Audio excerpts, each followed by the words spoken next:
शासनपति श्रीमद भगवान महावीर स्वामी को अनंत अनंत वंदन करने के पश्चात परम पूज्य परम श्रद्धाए मेरी आस्थाओं के सुमेरु शिखर पूज्य गुरुदेव एवं मेरे जीवन के निर्माता श्री गुरु जी महाराज के पवित्र पावन चरण कमलों में रहकर जो कुछ भी मैं अपनी अल्प बुद्धि द्वारा ग्रहण कर रही हूँ वह आपके समक्ष कहने का प्रयास करते हैं।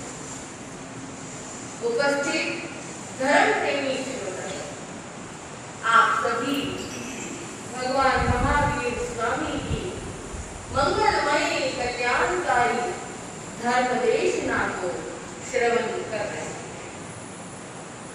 आप सुन रहे हैं जम्बू स्वामी के वैराग्य। महापुरुषों ने कहा है जिंदगी क्या है, क्योंकि दुनिया में अनेक तरह के लोग हैं और उन लोगों में कुछ लोग ऐसे जिंदा है जो जिंदा तो है लेकिन उन्हें पता ही नहीं है कि वो जीवन क्यों जी रहे हैं, उनके जीवन का उद्देश्य क्या है। हर मानव के जीने का एक पवित्र उद्देश्य जरूर होना चाहिए, क्योंकि ये मानव जीवन परमात्मा के द्वारा दिया गया एक उपहार है, एक तोहफा है। ये तोहफा कहीं खो ना जाए ऐसा जीवन जीना है। हम अपने आसपास देखते हैं मनुष्य जन्म लेता है, पलता है, बड़ा होता है, परिश्रम करता है, संघर्ष करता है, कंचन कामिनी प्राप्त करता है, शादी करवाता है, दौलत कमाता है, मौज मस्ती करता है और ऐश आराम में पूरी जिंदगी व्यतीत और फिर अपने बनाए हुए, अपने बसाए हुए घर परिवार को छोड़कर, इकट्ठा किया हुआ वो बैंक बैलेंस छोड़कर, वो जोड़ी हुई एफडीआर छोड़कर, सारा संसार छोड़कर एक दिन मृत्यु को प्राप्त होगा। और लोग इसी सोच से चलते हैं, कोई आराम से गुजर रहा है तो कोई कठिनाई से गुजर रहा है। गुजर हर व्यक्ति रहा है, हर व्यक्ति की जिंदगी व्यतीत हो रही है, किसी की सुखपूर्ण तो किसी की दुखों में। बंधुओं, हर व्यक्ति अपने पूर्व जन्म के किए हुए पाप और पुण्य का फल भोग रहा है। सभी व्यक्ति क्यों जी रहा है? आज यदि किसी व्यक्ति से पूछो आप क्यों जी रहे हैं, वो कहेगा मैं धन कमाने के लिए जी रहा हूँ। क्या सोच है लोगों की कि दुनिया धन कमाती है, क्यों जी रहे हैं? धन कमाने के लिए। किसके लिए? परिवार के लिए। क्या हो जाएगा? दुनिया धन कमाती है, मुझे भी धन कमाना है। दुनिया खाती है, मुझे भी खाना है। दुनिया भोगों में फंसी हुई है, मुझे भी फंसना है। जो दुनिया का होगा वो मेरा भी होगा। अगर आज तक के व्यक्ति को समझाओ तो वो क्या बोलते हैं, मन भी सारा संसार यही ना कर रहा है, सारा संसार ऐसे चल रहा है, जो संसार का होगा वो मेरा भी हो जाएगा, जहाँ संसार जाएगा वहाँ मैं भी चला जाऊंगा। यदि उनसे प्रश्न किया जाए, यदि कहीं कोई लोग कुएं में कूद रहे हो तो क्या आपको भी कूदना? यदि लोग नरकों में जा रहे हैं तो हम क्यों नरक में जाए? यदि कोई कुएं में छलांग मार रहा है तो हम क्यों कुएं में छलांग मारे? अरे हमारा अपना जीवन है, स्वतंत्र जीवन है, हमारी अपनी बुद्धि है, अपनी सोच है, अपना धर्म है, अपना कर्म है, तो हमें जीवन भी अपने ढंग से व्यतीत करना चाहिए। दूसरों को देखकर व्यतीत नहीं कर रहा कि दूसरा क्या कर रहा है, हम स्वयं क्या कर रहे हैं। सिर्फ हमारा दृष्टिकोण हमें दुनिया का अनुसरण नहीं करना। यदि हम ऐसा करते हैं तो मनुष्य में और जानवर में कोई अंतर, जानवर में तो यही काम करता है। अंतर इतना है कि मनुष्य कमाकर खाता है और वो भी जन्म लेता है, इधर उधर भोजन की तलाश में घूमता है, वो भी अपने बच्चों का पालन पोषण करते हैं, उनके भी बच्चे होते हैं, उनका भी पालन पोषण करते हैं, उनमें भी ममता होती है। और अपने बच्चे जब उनके योग्य हो जाते हैं तब वो अपने बच्चों को आजाद छोड़ देते हैं, भैया तुम अपना ढूंढो भोजन पानी, हमारा हो गया बस। और इस तरह से पूरी जिंदगी व्यतीत हो जाती है। तो सोचिए मनुष्य में और पशु में अंतर क्या है? हाँ जी, क्या अंतर है? उसके भी 5 इंद्रियां हैं, हमारे भी इंद्रियां हैं, उसको भी शरीर मिला, हमें भी शरीर मिला है, उसे भी मध्यलोक मिला है, हमें भी मध्यलोक मिला है।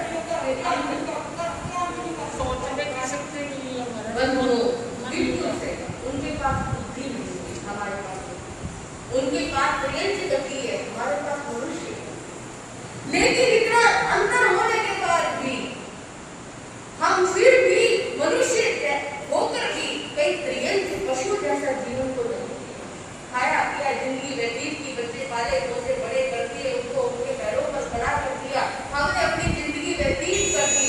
क्या अंतर हुआ? कोई अंतर नहीं होता। इसलिए हमें जानना है हमारे अंदर भी शक्तियां छिपी, स्वयं को पहचानो, मैं कौन हूँ, मेरा क्या है, मैं कहाँ से आया हूँ, कहाँ मर कर जाऊंगा। हमारे अंदर जो अनंत शक्तियां छिपी हुई है वो हमें खुद को पहचानना है। हमारे से ज्यादा, हमारी आत्मा से ज्यादा शक्तिशाली इस संसार में कोई नहीं। इन्हें पहचानना ही इस जिंदगी का असली मकसद होना चाहिए। किंतु एक दुर्भाग्य है, और दुर्भाग्य ये है कि हम 33 करोड़ देवी देवताओं में तो विश्वास रखते हैं, लेकिन एक अपने अंदर बैठे हुए उस परमात्मा में विश्वास नहीं करते। वो परमात्मा कौन है? बंधु हम कहते हैं परमात्मा, परमात्मा कण कण में बैठा हुआ है, परमात्मा संसार के पत्ते पत्ते कोने कोने में बैठा हुआ है, ईश्वर सर्वव्यापी है, ईश्वर से कुछ भी छिपा हुआ नहीं। आपने हाथ में एक पशु में, एक पत्ते में, एक मिट्टी के कण कण में परमात्मा है, तो कोई यहाँ पर ईश्वर आकर नहीं बैठ गया। परमात्मा, परमात्मा यानी क्या होता है? परम आत्मा।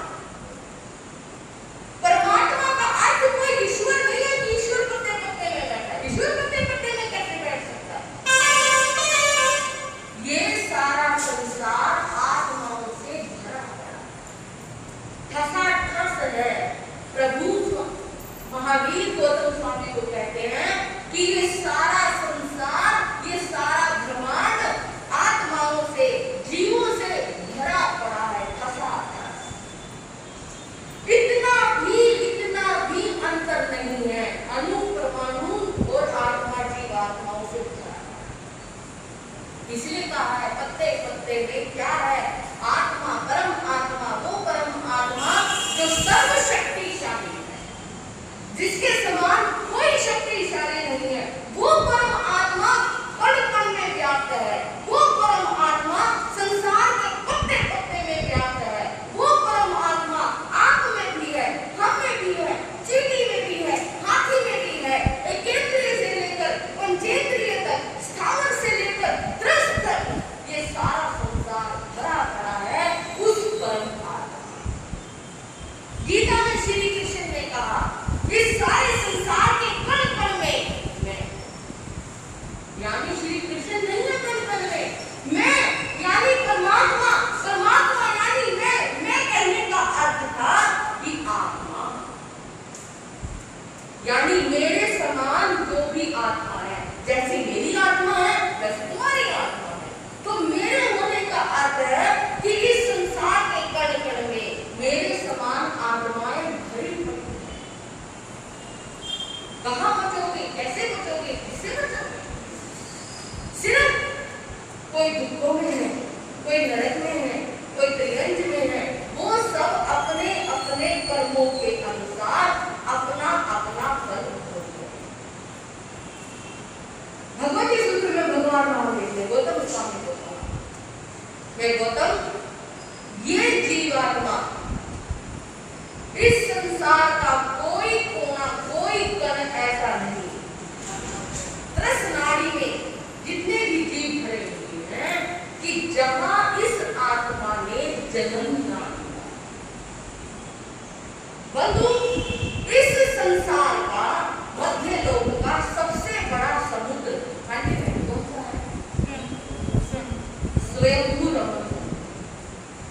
लगभग आधा रज्जु प्रमाण में वो स्वयंभू रमण समुद्र में, स्वयंभू रमण समुद्र में कितना अक्षर होगा।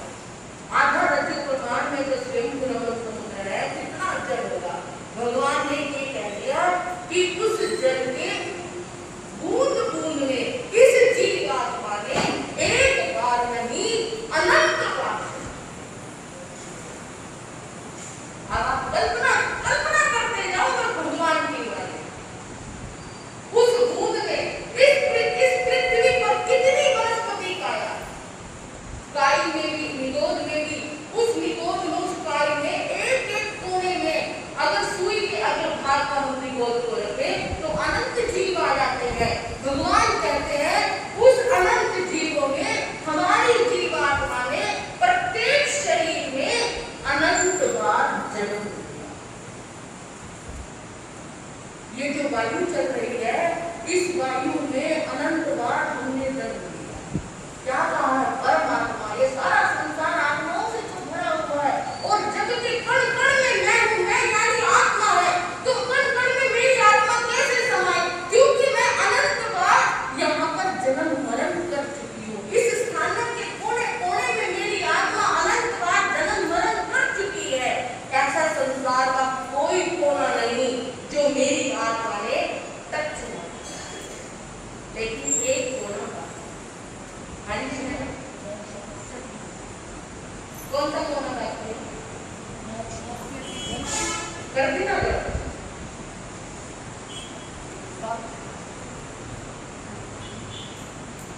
जहां तो आप अनंत बार बैठते हैं।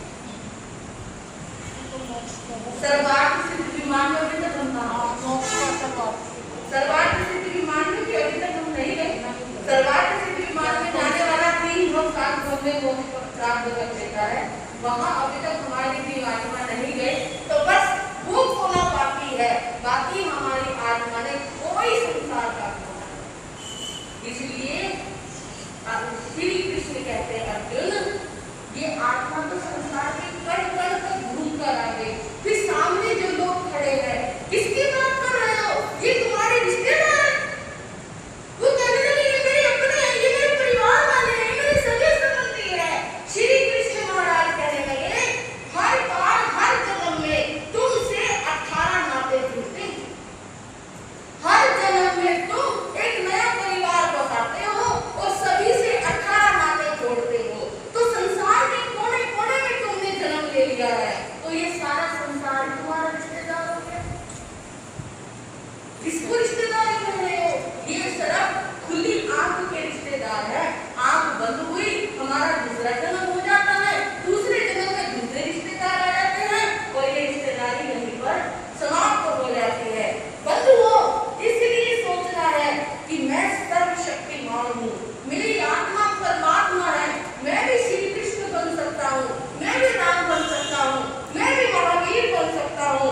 बस जरूरत है उस परम शक्ति को जगाने की। अगर हम नहीं जागे, हमने सिर्फ देवी देवताओं को मनाया, भगवान को मनाया, स्वयं आत्मा को नहीं पहचाना, यही कारण है कि आज तक हम पुजारी तो बनकर रहे, पूज्य नहीं। पूज्य बनने के लिए आत्मा की शक्ति को जगाना। याद आता है रामायण का एक प्रसंग, जब श्री राम ने हनुमान जी को कहा कि तुम जाओ अशोक वाटिका जहां पर सीता बैठी हुई है मेरे इंतजार में, रावण ने सीता का अपहरण कर लिया है, तुम जाओ और पता लगाओ सीता किस हाल में है, कहाँ है और लंका में वो ठीक है या नहीं, तुम उसकी खोज खबर ला कर दो। राम की आज्ञा नहीं, हनुमान जी कैसे जा सकते हैं? चल दिए, उनके पीछे पीछे उनके साथी जामवंत वगैरह भी चल दिए। तो उस समय हनुमान जी कहने लगे इतना विशाल समुद्र भला मैं कैसे पार कर सकता हूँ? मेरे अंदर भी तैरने की कुछ शक्ति सीमित है, मैं भी इतना बड़ा समुद्र तैर कर पार कर ही नहीं सकता। मैंने प्रभु को कह तो दिया, उनके वचनों का पालन करने के लिए प्रभु जो आज्ञा, जैसे आपकी आज्ञा में आपके आदेश का पालन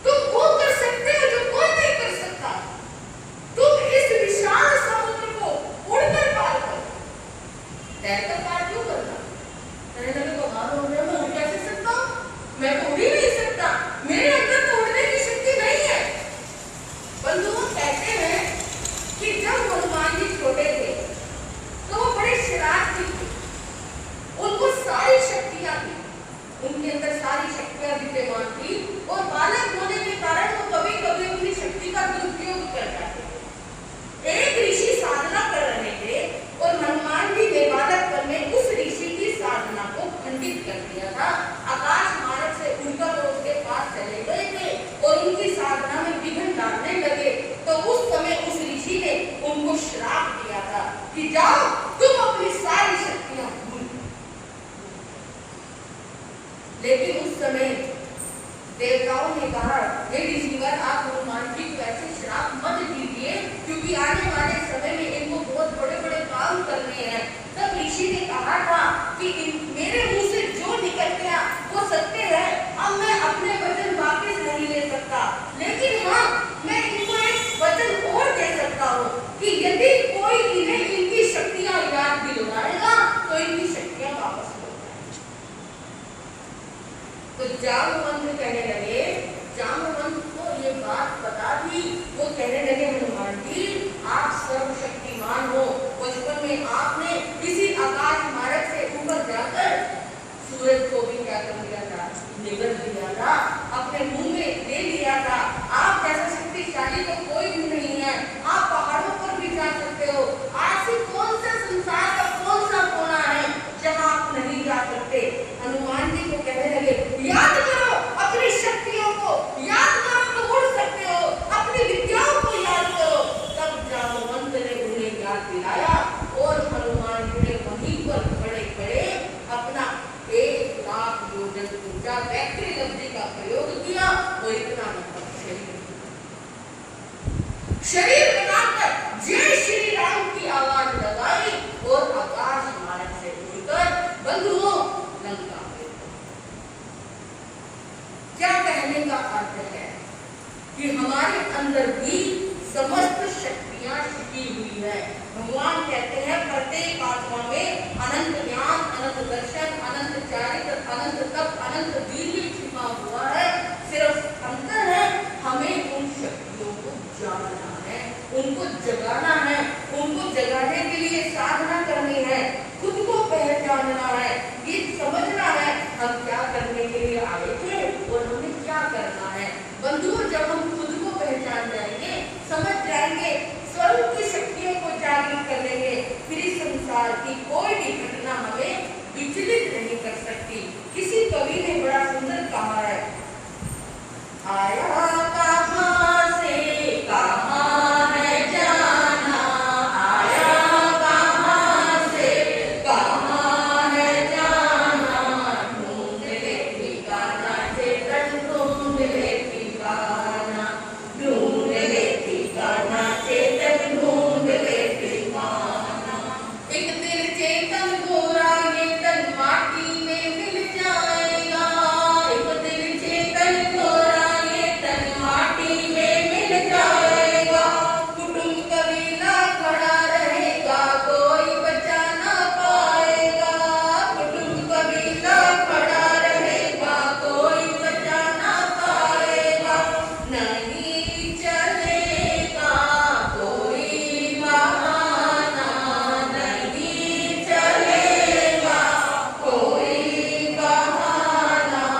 मिला है, पहले उनका तो भोग कर दो, कहीं उस बंदर की तरह आपको पछताना ना पड़ जाए। अच्छा, मैं बंदर की तरह कैसे पछताऊंगा? ऐसा कौन बंदर था जो बाद में पछताया था? तो सुनो स्वामी, मैं आपको बंदर की कहानी सुना। जम्मू कुमार भी ध्यान से सुनने लगे, पद्मश्री सुनाने लगी, बाकी सातों बंदरियां भी ध्यान से सुनने लगी।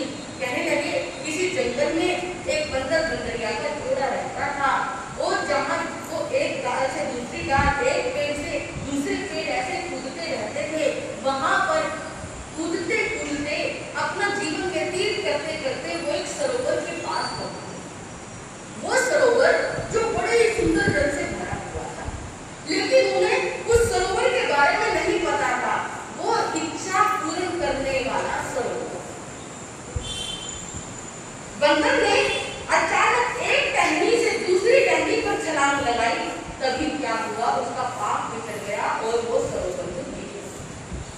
हाँ जी, सरोवर में गिरते ही उसका तो रूप बदल गया। जैसे वो सरोवर से बाहर आया, वो एक सुंदर पुरुष के रूप में बाहर आया।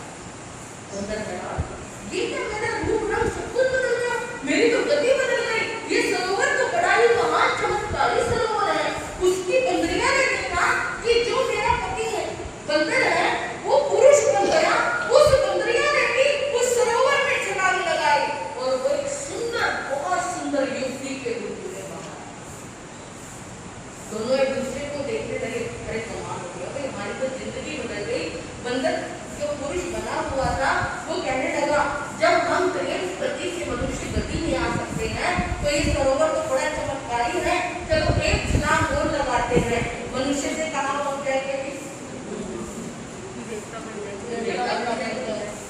उसकी पत्नी कहने लगी, मूर्खता नहीं क्या करते, जितना मिल जाए उसमें सबर करना सीखो। कहीं ऐसा ना हो कि दोबारा छलांग लगाने से हम बंदर बंदरियां ही बन जाए। देखो ऐसे काम मत करो। उसने कहा, तुझे नहीं पता, तुझे तो अवसर का लाभ उठाना नहीं आता। अरे भाई, अधिक से अधिक प्राप्त करने के लिए प्रयत्न करना ही समझदारी होती है। और ऐसा कहकर, क्योंकि बंदर को लग रहा था, उसके पति को लग रहा था कि औरतें तो मूर्ख होती हैं, कुछ पता नहीं चलता, तो इस ऐसा कहकर उसने जैसे ही सरोवर में छलांग लगाई, बंदरों ऐसा चमत्कार हुआ कि वो दोबारा से बंदर बन गया। उसकी अब बार बार सरोवर में छलांग लगाने लगा, रोने लगा, पछताने लगा, हाय मैंने ये क्या कर दिया, सिर पीटने लगा। फिर उसने अनेकों बार छलांग लगाई, लेकिन वो दोबारा से मनुष्य। उसकी पत्नी कहने लगी, देखा मैंने आपको कहा था ना कि ज्यादा पाने की इच्छा मत करो, और तुमने ज्यादा पाने की इच्छा करी, फिर से बंदर बन गए। अब मेरा क्या होगा, तुम्हारा क्या होगा? उसी समय कहते हैं एक राजा जंगल में जा रहा था और उसने एक स्त्री को, एक सुंदर स्त्री को देखा और अपने कर्मचारियों को आदेश दिया कि जाओ इस स्त्री को सैनिकों से कहा मेरे साथ ले चलो, मैं इसे अपने महलों की रानी बनाऊंगा। और राजा उस स्त्री को जैसे अपने साथ लेकर जाने के लिए तैयार हुआ, उस बंदर ने सैनिकों पर झपट्टे मारे। क्यों मारे? तो मेरी पत्नी को मारने पर जा रहा है। उस राजा ने कहा, इस बंदर को भी काट दे। उस बंदर का भी जान डाला और उस बंदर को भी कैद कर दिया, साथ नगर में ले आए और उस बंदर को मदारी को सौंप दिया। और राजा ने उस युवती के साथ शादी करके उसे अपने महलों की रानी बना दिया। वो मदारी अब बंदर को नाचना सिखाता है, डंडे मारता है, उसे सारा दिन नचाता रहता है, गलियों में खेल दिखाने के लिए घुमाता रहता है, इधर नाच उधर नाच। बेचारा वो बंदर परेशान हो गया, नाचते नाचते दुखी हो गया। बड़ी उसे यातनाएं सहनी पड़ती है, बड़ी उसे प्रताड़नाएं सहनी पड़ती है। और एक दिन राजा ने अपने मंत्री से कहा, कोई आपको बंदर का खेल देखने को मत करो। कोई बात नहीं, उसने अपनी रानी को भी बुला लिया कि आप बंदर का खेल देखेंगे। मदारी अपने बंदर को लेकर आ गया, बंदर खेल दिखाने लगा, लेकिन सामने बैठी हुई रानी को उसकी निगाह गई और उसकी आंखों में आंसू आ गए कि ये कौन है? अगर मैं उस दिन लालच ना करता तो ये आज किसकी नहीं मेरी पत्नी होती, मैं भी संसारिक सुख भोग रहा होता, मेरा भी एक अच्छा जीवन होता। इस तरह से वो रोने लगा, पछताने लगा, अपनी बीती बात याद करके सिर पटक पटक कर रोने लगा। लेकिन अब क्या फायदा? अब कोई फायदा नहीं था, रोने के सिवा, पछताने के सिवा स्वामी अब कोई फायदा नहीं था। इसलिए मैं कह रही हूँ, जैसे देव बनने के लालच में उसने अपनी सुंदर काया को खो दिया, मनुष्य गति को खो दिया, उसने अपनी पत्नी को खो दिया और जन्म भर पछताता रहा। हे स्वामी, कहीं ऐसा ना हो कि मोक्ष पाने की इच्छा में आप इस संसारिक सुखों को भी खो दें। इस जन्म में जो आपको अपार वैभव मिला है, इतनी सुंदर सुंदर हम आपको पत्नियां मिली है, संसार का सुख भोगने के लिए बड़ी जवानी मिली है, कहीं ज्यादा पाने की इच्छा में आप इनको भी खो दे, कहीं आपको भी बंदर की तरह पछताना। बात तो सही है। हाँ जी, बात सही है। हाँ जी भाई, बात तो सही है। हाँ, आप मुझे देख कर कह रहे हैं, अगर सही लगे तो आपकी शादी क्यों करवाई? आप भी सही ले सकते थे। लेकिन उस समय जम्बू कुमार क्या कहने लगे, पद्मश्री तुम्हारी बात तो सही है, लेकिन पछतावा उसके अंदर होता है जिसके अंदर तृष्णा। अभी आप तृष्णा के बारे में सुन रहे थे साधवी जी से कि जिसके मन में तृष्णा हो पछताता वो है। बंदर के मन में तृष्णा थी, और अधिक पाने की इच्छा थी, संसार बसाने की इच्छा थी, संसार के सुखों को पाने की इच्छा थी, इसलिए वो पछताया। लेकिन मैं उस अंगीकार की तरह नहीं हूँ कि जिसकी तृष्णा कभी समाप्त ना हो। मेरी तृष्णा वैसी नहीं। स्वामी, कौन से अंगाकार की बात कर रहे हो? ऐसी उसमें कौन सी तृष्णा थी जिसकी तृष्णा कभी समाप्त नहीं हुई? तो सुनो पद्मश्री, मैं तुम्हें एक कोयला बनाने वाले की कहानी सुनाऊं। जम्बू कुमार एक कोयला बनाने वाले की कहानी सुनाने लगे और कहने लगे, जंगल के एक अंगारकार रहता था, जो जंगल में जाता था, वहां से वृक्षों को जला जला करके वो कोयला बनाता, और उस अग्नि की तपन से, गर्मी का मौसम था, लकड़ियों को वो जला रहा था, भीषण गर्मी के कारण उसे तीव्र प्यास इतनी भयंकर थी कि उसके पास घड़े में जितना भी पानी था सारा पानी समाप्त हो गया। लेकिन उसकी प्यास अभी भी नहीं बुझी, गला सूखता जा रहा था। प्यास के मारे वो इधर उधर पानी की तलाश में भटक रहा था। एक विशाल वृक्ष के नीचे गया, थक गया और अचानक लेट गया, उसे नींद आ गई। लेकिन नींद में भी उसे ऐसा प्रतीत हो रहा था कि उसे बहुत ज्यादा प्यास लगी हुई है। वो स्वप्न देखता है, और क्या देखता है कि मैंने प्यास में सारे कुएं का पानी पी लिया, सारी बावड़ियों का पानी पी लिया, सारे तालाब का पानी पी रहा है, लेकिन अभी भी उसकी प्यास नहीं बुझ रही। वो पानी पीने के लिए इधर उधर भाग रहा है। एक जगह उसने देखा कि बावड़ी में पानी नहीं है, सिर्फ कीचड़ ही कीचड़ भरा हुआ है। लेकिन उसे प्यास इतनी तीव्र लगी हुई थी कि उसने जैसे ही उस कीचड़ में हाथ डाला, उस कीचड़ के पानी को अपने कपड़े से निचोड़ कर वो उससे अपनी प्यास बुझाने की कोशिश कर रहा है। पद्मश्री, अब तुम बताओ, जिसकी प्यास कुएं के पानी से ना बुझी हो, सरोवरों के जल से ना बुझी हो, बावड़ी के पानी से ना बुझी हो, तो क्या कीचड़ के पानी से उसकी प्यास बुझी? हाँ जी, नहीं। कविता में कविता मैंने देख लिया था।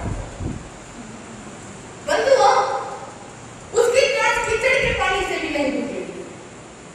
जम्बू कुमार कहने लगे, क्या कीचड़ के पानी से जैसे उसकी प्यास नहीं बुझी, उसी प्रकार हमारा जो ये जीव है, हमारी जो ये आत्मा है, अनंत जन्मों से कभी देवदूतों का सुख भोग रही है, कभी राजा बनकर सुख भोग रही है, कभी हम मनुष्य जन्म पाकर सुख भोग रहे हैं।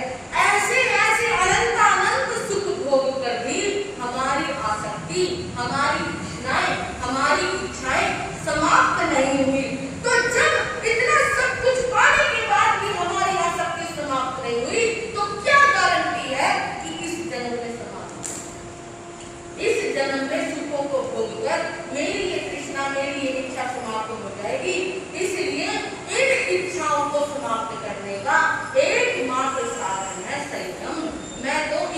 तृष्णाओं का त्याग कर रहा हूँ, संयम की आराधना कर रहा हूँ।